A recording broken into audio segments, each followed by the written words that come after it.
QQQ or QQQM? Which ETF is better for you? If you're scratching your head trying to figure out which ETF is the better option for your $100,000 investment, you're not alone. These two heavyweights both track the Nasdaq 100, but while they follow the same index, they're not built for the same type of investor. In this video, I'll explain the differences between these two ETFs, covering their strategies for generating returns and the potential risks involved.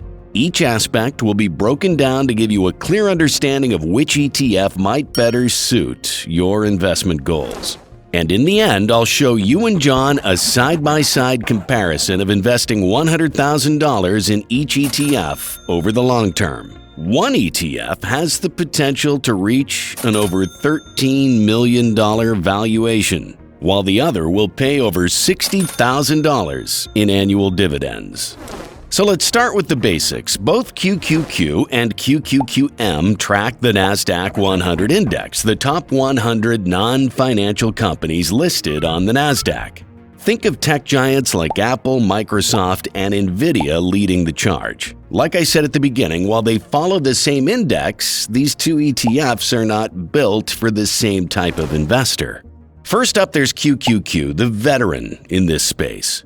Launched all the way back in 1999, it's one of the most actively traded ETFs on the market.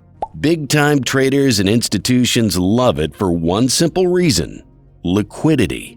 It's incredibly easy to buy and sell large quantities of QQQ without moving the market, which makes it perfect for frequent trading.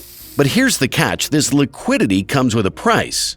QQQ's expense ratio is 0.2%, slightly higher than QQQM's, which could add up for long-term investors. That said, its popularity speaks for itself, with a massive $324.74 billion in assets under management.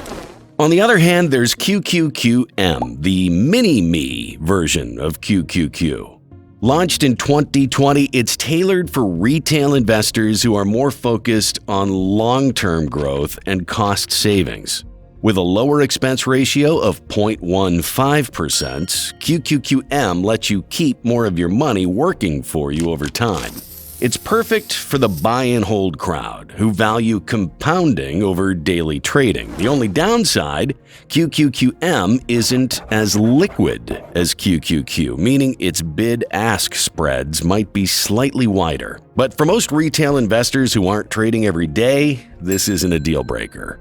So now that we've covered who these ETFs are built for, let's take a closer look at what's inside. Both QQQ and QQQM track the Nasdaq 100 index, which means their holdings are identical. But what does that actually look like? Well, in a word, tech. Lots and lots of tech. Essentially, you're investing in a basket of the top 100 non-financial companies listed on the Nasdaq, where unsurprisingly, technology dominates the mix, making up a hefty 52.85% of the portfolio. Other key sectors include communication services at 15.15%, consumer cyclical at 14.34%. After that, you'll find smaller allocations to sectors like consumer defense at 5.37%, healthcare at 4.95%, and industrials at 3.51%, with even smaller slices going to basic materials, energy, and financials. It's clear these funds are laser-focused on growth-heavy industries. Looking at the top holdings, it's a tech lover's dream. Apple takes the crown as the largest holding, making up 9.55% of the portfolio, followed by Nvidia at 8.77%, Microsoft at 8.06%, and Amazon at 6%. Other familiar names like Tesla, Alphabet, both Class A and Class C shares, Meta, and Costco also hold significant positions. This concentrated exposure to major players in the tech space is a big reason why these ETFs have seen such explosive growth over the years. But here's where things get interesting. Both QQQ and QQQM have identical holdings and sector allocations because they track the same index. The only difference lies in how much you're paying to hold them and how liquid they are. For investors who don't mind paying a slightly higher expense ratio, QQQ's unparalleled liquidity is a huge plus, especially for those making large trades. Meanwhile, QQQM's lower fees make it a no-brainer for long-term investors who plan to sit tight and let compounding do its magic. That said, this heavy focus on tech can be a double-edged sword. On one hand, tech has driven incredible returns during bull markets, but on the other, it makes these funds more vulnerable to market downturns, especially if the tech sector takes a hit. So while diversification across sectors exists, make no mistake, both QQQ and QQQM are heavily tilted toward technology and growth-oriented industries.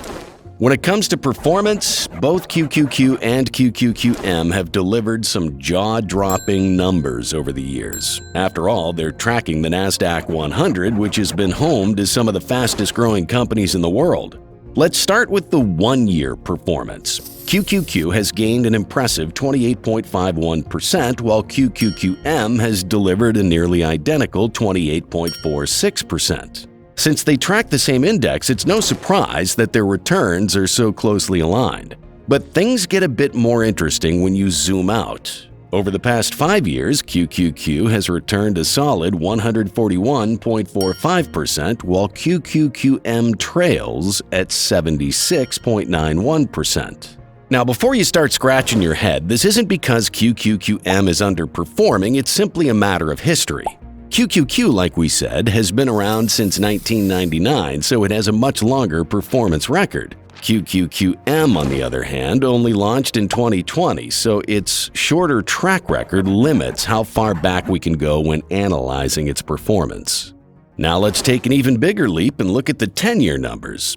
QQQ has delivered an incredible 416.16% return over the past decade. For QQQM, the 10-year data isn't available yet, but if its short-term performance is any indicator, it is on track to follow a very similar growth trajectory. This consistency comes down to one key factor. Both ETFs are backed by the same companies in the Nasdaq 100, which have been absolute powerhouses in the market.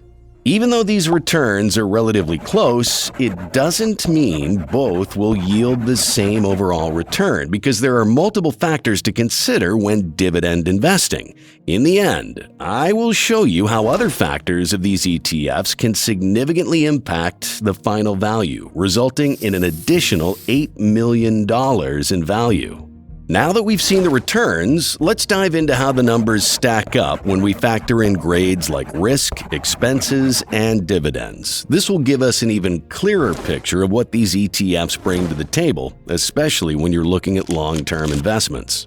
First up, expenses. Both ETFs are known for their low-cost structures, but QQQM takes the lead here with a 0.15% expense ratio compared to QQQ's 0.2%. While that difference might seem tiny, it can add up significantly over time, especially if you're reinvesting dividends. Next, let's talk about dividends. If you're someone who loves seeing cash flow into your account, both ETFs pay dividends, but neither is designed to be a high-yield option. QQQ has a current dividend yield of 0.54%, while QQQM edges slightly higher at 0.63%. The real difference comes in their dividend growth rates. Over time, QQQM has averaged an impressive 16% annual dividend growth rate compared to QQQ's 10.18%. For long-term investors focused on reinvesting dividends, that higher growth rate makes QQQM a more appealing choice. Now it's time to put the numbers to the test with a side-by-side projection. This is where we see just how much John and your $100,000 investment could grow in QQQ versus QQQM over the long haul. Starting with QQQM, it's designed for cost-conscious, long-term investors, and the numbers reflect that. With a current dividend yield of 0.63%, a strong 16% dividend growth rate, and an average share price appreciation of 13.45%, the potential is clear. After 1 year, your $100,000 investment could grow to $114,080.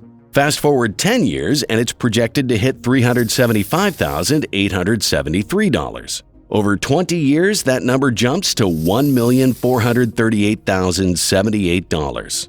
And after 30 years, your investment could balloon to an impressive $5,628,687. But here's where QQQM shines: dividends. By year 30, you could be earning $64,136 annually in dividends, or roughly $5,345 per month. The total value added by QQQM over 30 years includes $5,101,509 in capital appreciation and $427,179 in reinvested dividends. So the question is, can QQQ beat that? Well, let's break it down. With a slightly lower dividend yield of 0.54%, a 10.18% dividend growth rate, and a much stronger average share price appreciation of 17.78%, QQQ leans heavily into capital growth. After 1 year, your $100,000 investment grows to $118,030. Over 10 years, it's projected to hit $518,213, and after 20 years, that number soars to $2,638,216. By year 30, QQQ takes a massive lead, with your investment potentially growing to $13,319,886. Dividends, however, are a different story here. By the 30-year mark, QQQ's annual dividends would total $6,618, or just $551 per month. The real powerhouse here is capital appreciation, which accounts for $13,144,166 of the total value, compared to just $75,720 from reinvested dividends. So what's the big takeaway? Well, if you're all about capital growth and can stomach the volatility that comes with it, QQQ is the clear winner. It absolutely crushes QQQM in terms of total portfolio value, with a difference of nearly $8 million after 30 years.